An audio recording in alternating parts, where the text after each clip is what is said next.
gitawag ini nila nga Christus Victor or ransom theory. Ining ransom common sa aton subong labi na sa Mindanao.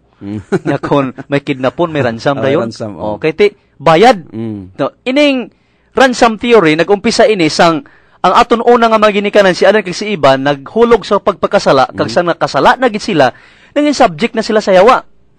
Pagkatapos sila nahulog sa pagpakasala. Anong natabo? Ginsaad sa Dios nga may ipadala siya nga si Hesukristo sa pagtubos sa mga makasasala, sa pagtinlo sa sala, paagi sa iya nga dugo. Umna siling sa John 3:16, "For God so loved the world that He gave His only begotten Son, that whoever believes in Him should not perish, but have everlasting life." Amo ni isa sa mga concrete promises nga ginhatag sa Ginoo. Ang ikaduha nga pagtulunan ining tinutuyo, amo ni ginatawag nga satisfaction theory. Ano ni satisfaction theory? Ini satisfaction theory nagsugid sa pag-antos ni Hesukristo bilang talo sa katawhan. Substitute. Tapos later on, gintawag ini sa mga protestante nga penal substitution. Amo ni damo mga protestante nagapati sini, no? Nga talo siya, kag agod nga ma-satisfy ang demand sang kahimayaan sa Ginoo. Dayon, siling pa sa ikadahang Korinto 5:21, si Kristo wala gid sing sala, pero siya amo ang ginasilutan sa Dios tungod sa aton mga sala, agod nga kun ara kita kay Kristo, pagkamatarongon kita sa Dios. Ti wala siya sala, siya ang nasilutan. Amo ni ang ginatawag satisfaction theory or penal substitution. Ay katatlo, one of the reasons nga nagpagkatao siya, ang ginatawag moral influence view. Ano ning moral influence view?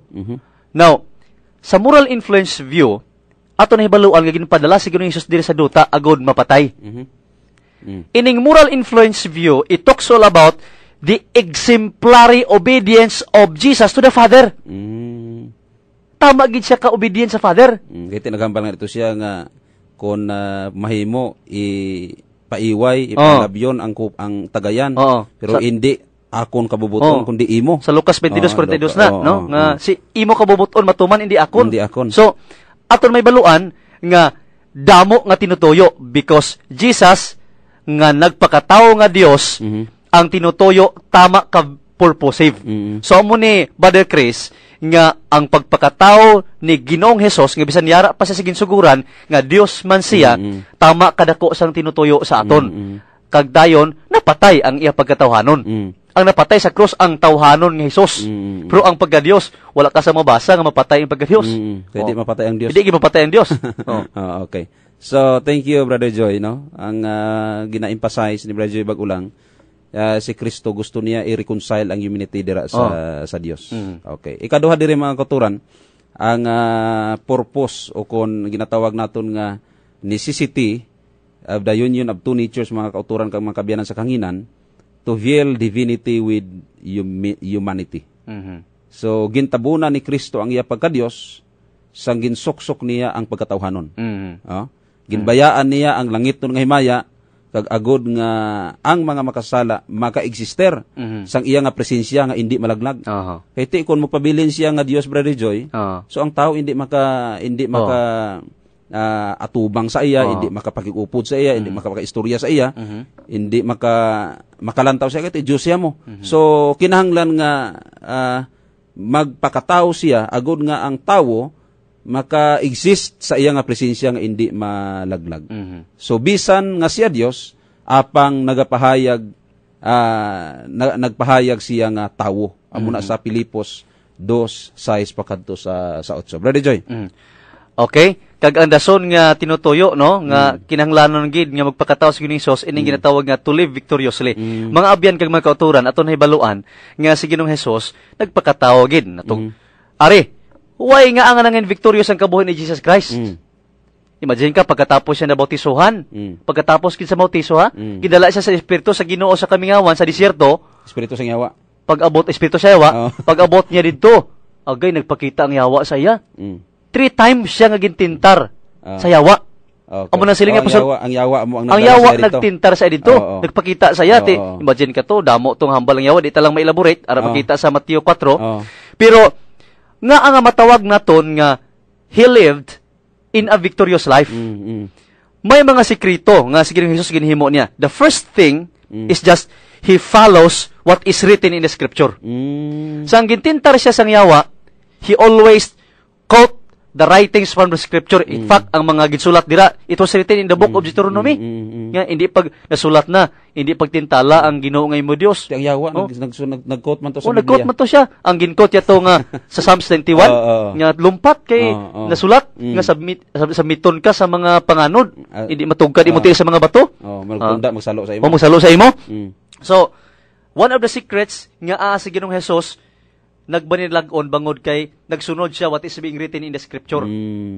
Jesus Christ came here in this world to live an exemplary life as our example. Kaya sa ginhambal mo na, we cannot look at God because we are sinners. Ti si Moses gani, nasilawan, hindi gani katulog. So ikaduha, nga ang nagmadinilag-on si Ginoong Hesus because He is obedient to the Father.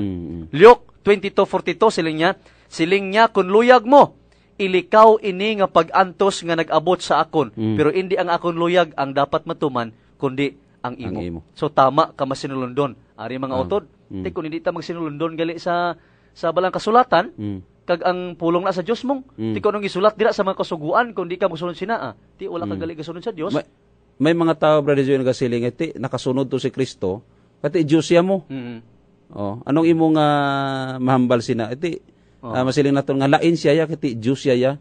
Tao siya pero Dios siya. Amo na nga wala siya sala. Kita ya kay di man ta Dios, amo na nga makasala ta. Ang ginisgutan diri sa pagministeryo ni Ginoong Hesus, it talks all about his human nature. Sang didto siya sa sang disyerto, ginagutom siya. Wala man sang Dios nga ginagutom mo. So it portrays all about his human nature. Kag gintintar siya. Ang tanan nga ginpakita sa iya puro tawhanon. Ang iyang sabat, wala siya nagsabat nga ayaw ko tintala kay tao lang ko. Tao.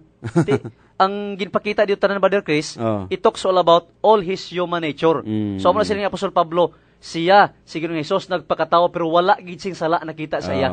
Kay one of the secrets to live an exemplary life, he obeyed what is being written in the scripture and he is very obedient to the Father. Okay, so ini nagahatag sa aton sing mensahe sa aton mga kauturan kag mga kabiyanan sa kanginan, Brother Joy, nga agod nga masunod naton si Kristo sa iya pagka-obedient, aton kung ano ang nasulat sa balang kasulatan, amo ang aton nga sundon naton. Agod nga ma-imitate naton si Kristo. Si Paul nagasiling, imitate me as I imitate Christ.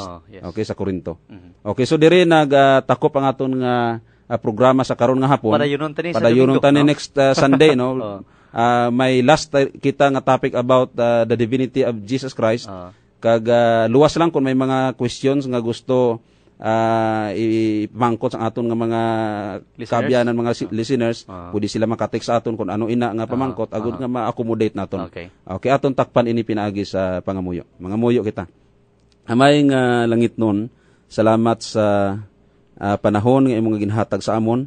Salamat sa mensahe sa sining kahaponon. Yes, Lord. Ini Ginoo maghatag sa amon sing buhing paglaom, kag kami magkabuhi nga masalapit sa imo, relasyon namon hapi dira sa imo, kilalahon namon si Kristo, hindi lamang tawo kundi Dios nga among tag-iya sa among tagstag sa mga kabuhi. Amen. Sa pangalan ni Kristo Jesus nga amon nga manluwas. Amen. Amen.